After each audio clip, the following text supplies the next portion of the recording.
উপস্থিত সকলকে আমার বিনম্র শ্রদ্ধা জানিয়ে আজকে চ্যাটার্জি চান্দা তার স্মরণ সভায় আমার বলতে বলা হলো। আমার পক্ষে বলাটা খুবই অসম্ভব ব্যাপার, কারণ আমি চামড়ার ছোট শিশু, কিন্তু শিক্ষা সূত্রে আমার এখানে বেশ কয়েক বছর কেটেছে। আমি বিশ্বভাবিনী নাম শিক্ষা মন্দিরে ক্লাস 7-এ ভর্তি হই।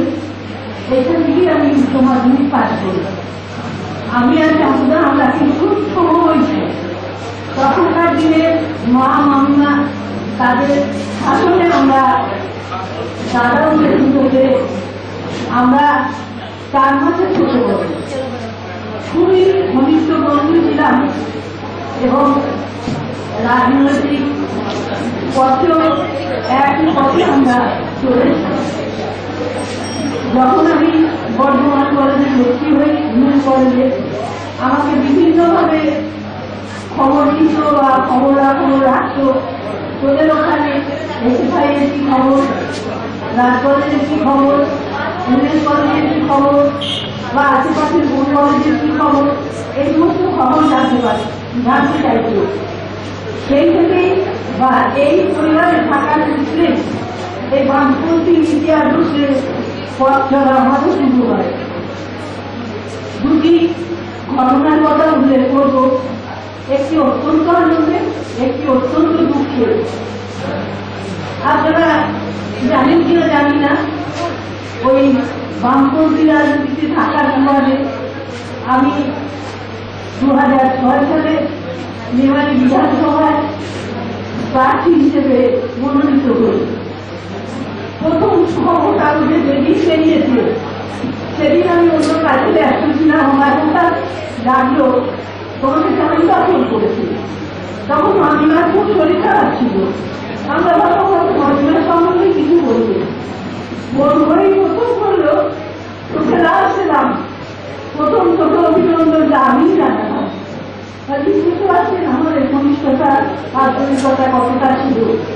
আর একটি দিনের পরের কথা বলবো, যেটি চরম দুঃখে চাঁদুদা ক্যান্সারে আক্রান্ত হয়েছে। আমাকে ফোন করে প্রথম জানাচ্ছে যে জানিস তো আমার ক্যান্সার হয়েছে। মানে কতটা ঘনিষ্ঠ থাকলে মানুষ এত আনন্দের খবর এবং চরম দুঃখের খবর তার ঘনিষ্ঠ বন্ধুকে দিতে পারে। এই কথাই আমি বলবো, তার বিপ্লবের পথ এবং তার সঙ্গে তার যে আন্দোলন লড়াই, তার স্মৃতিভাবও আমার মধ্যে নেই। আমি আজকে তার যে জীবন চরিত্র শুনলাম বা চলার পথ শুনলাম, দীর্ঘদিনই আমরা বিচ্ছিন্ন। আমিও আমার কর্মসূচিতে মেমারিতে থাকি, বিভিন্ন সময়ে বিভিন্ন কাজে, সংসারে, রাজনীতির কর্মকাণ্ডে ব্যস্ত থেকেছি। তারা এত খবরাখবর আমি জানিও না। তবুও অনুষ্ঠান উৎসবে আমাদের দেখা হতো, যে কোনো সময় হলে সেই আন্তরিক মত বিনিময়ই হতো। আজকে সেই চাঁদা যখন চলে গেল, আমি যখন প্রথম জানতে পারলাম সুধার কাছে যে জানো তো যে মেয়েটাকে আজকে অ্যাপেলোতে নিয়ে গেল, মেয়েটা কিনতে পারছিল না কাউকে, তবে যাওয়ার সময় আমাদেরকে হাত মেরে জানালো যাচ্ছে। সেদিন থেকে আমি প্রচন্ড একটা মনোভাবে হলাম, আবিষ্ট হলাম। এই কারণে যে এই লকডাউনের পিরিয়ডে বহুদিন ধরে অসুস্থ জানি, কিন্তু চাঁদুদাকে বিছানায় শুনতে চাই সেটা আমাদের জানাই ছিল না। কারণ প্রত্যেকেই এত নিজের নিজের সমস্যা নিয়ে ব্যস্ত যে ঘনিষ্ঠভাবে কোনো খবর দেওয়ার সময় পাইনি। যখন শুনলাম তাকে হাসপাতালে নিয়ে গেছে, তখন আমার খুবই কষ্ট এবং ভাবলাম মাঝখানে তো ট্রেন চলাচল করেছিল, আমি যদি একবার খবরটা নিতাম সবার কাছে যে এতটা অসুস্থ, আমি একবার গিয়ে দেখেও আসতাম। মাঝে টুকাই ফোন নাম্বারে টুকাইতে বারে বাড়ি ফোন করতাম এবং প্রতিদিনই চাঁদার খবরটা শুনতাম। এবং এই কথাই আমি টুকাইকে বারবার বলেছি, জানিস তো টুকাই, আমি তো মোবাইলের অত হ্যান্ডেল করতে পারি না, তবু একটু শিখেছি ওই করার। তো সেটাতে করেও যদি আমি একবার চাঁদাকে দেখতাম তাও ভালো হতো। এতটা যে চাঁদা অসুস্থ আমি বুঝতে পারিনি। এবং যদি আমি প্রতিদিনই খবর নিচ্ছি।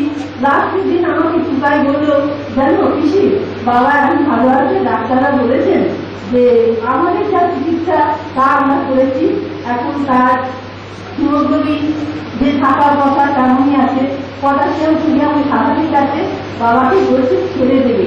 আবার তো শুনে দারুণই হলো যে যা কখন বললাম যে যা বাবা যদি ছেড়ে দেয় তোরা বাড়িতে নিয়ে আসবি, সেভাবে একটা পরিবেশ তৈরি করি, কারণ হাসপাতালের পরিবেশ অবশ্যই যদিও বাড়িতে সুতপা আছে নিশ্চয়ই, বা আরো সবাই যেন যথেষ্ট সচেতন, তবুও বাড়ি যখন ছেড়ে দেবে বলতে বলছে হ্যাঁ বাবা তো খালি বাড়ি যাবো করছে।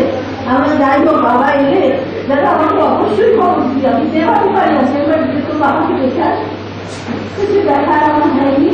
তাই হোক আমাদের যে আন্তরিকতা যে ভালোবাসা সেটা আমাদের অর্থনীতি থাকবে। চাঁদা লাল ছিল, চাঁদা অমরণ।